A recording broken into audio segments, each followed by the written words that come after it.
ኮሪደር ስንጀምር ዋነኛ ስራችን የነበረው እንደ መሪ የወሰድነው 3 ፒ ነው።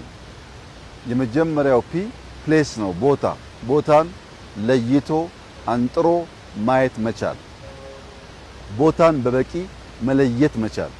ሁለተኛው ፒ ፓተርን ነው። ቦታን ማየት ብቻ አይደለም፣ አጠቃላይ ጉዞውን ሲምለስ የሆነ ፓተርን ማልበስ ይፈልጋል። ሁለተኛው ፒ የነበረው ፓተርን ነው። ሶስተኛው ፒፕል ነው። ለሰዎች ምቹ እንዲሆን ቦታን አይተን ፓተርን አስይዘን ዜጎች ታዳጊ ልጆች ሀገራቸውን እየወደዱ በሀገራቸው እየቧረቁ ማደግ አለባቸው የሚል ቁጭትና እምነት መሻት ነው የነበረን። ዛሬ እንግዲህ አዲስ አበባ ውስጥ መጠነኛ ቢች አየን፣ ሌክ አየን፣ ጄት ስኪ አየን፣ ትናንሽ ቦቶች አየን። የተጓዝነው 10 ኪሎ ሜትር ገደማ ነው።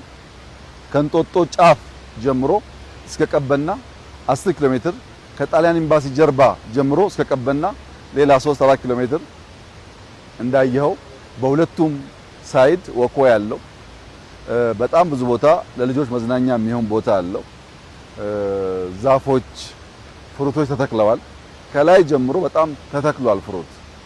የሚፈለገው ይሄ ነው። ወፎች መብላት እንዳይቸገሩ ፍሩት ካለ መጠጣት እንዳይቸገሩ ውሃ ካለ ይመጣሉ፣ ታያቸዋል። ኔቸር ይጠራራና ትክክለኛ ውበቱን ይገልጣል። እና ያየነው ነገር እንደዚህ ያለውን ተስፋ እንደዚህ ያለውን የኢማጂኔሽን ፓወር ሰርተን ጨብጠን ስናየው በእጅጉ ያስደስታል።